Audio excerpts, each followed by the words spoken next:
Thank you, Chairman Latta, and thanks to you and Ranking Member Matsui for convening today's hearing to discuss the many important topics that we have been covering today. And I really want to thank everyone, all the witnesses who are testifying, Chairwoman Rosenworcel and Commissioners Carr, Starks, Symington, and Gomez. Welcome to your first Energy and Commerce Oversight hearing. Grateful to all of you for your participation and your insights today, and very glad to see the full commission here. Many have already touched on the FCC's recently adopted Notice of Proposed Rulemaking that proposes to reclassify broadband internet as Title II common carrier, and I know there have been several questions around that, mostly focused on net neutrality, and I just want to shift the focus a little bit to some other contexts where this reclassification may improve broadband service for consumers. And so, Chairwoman Rosenworcel, can you explain how a Title II reclassification might protect and strengthen public safety communications and network resiliency? This is a big issue for us along the Gulf Coast in Texas, as it is for my colleagues across the country. But in thinking about how it might affect the Commission's network outage reporting system, the Commission's ability to track data after natural disasters, I think that's an important component of what we're talking about here. Thank you. I appreciate the question. Our network outage reporting system is our only mandatory data collection when there are outages around the country. And when the agency stepped out of oversight of broadband, it means we only collect outage information associated with long-distance voice service.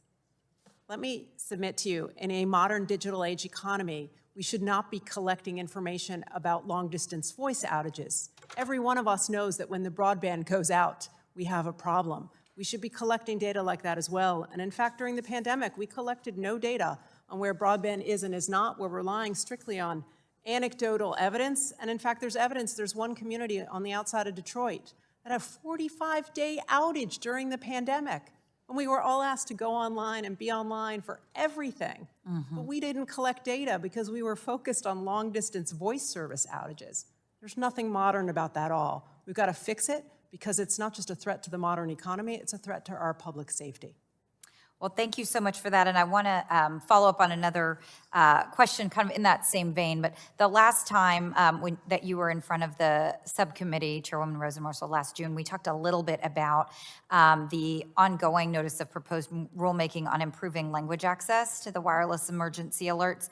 And as I mentioned back then, there are more than 140 languages spoken in my district in Houston, and ensuring access to emergency communications, especially given the emergencies that have had national attention across our community in recent years. You know, we're very concerned about this. This is a top priority. And so I would just love if you could share with the subcommittee an update on the result of the rulemaking and any further action that the Commission is considering. I appreciate that. 140 languages is a lot. All right, so those wireless emergency alerts are critical, right? When that beep goes off in our pocket, it tells us if there's disastrous weather, an Amber Alert.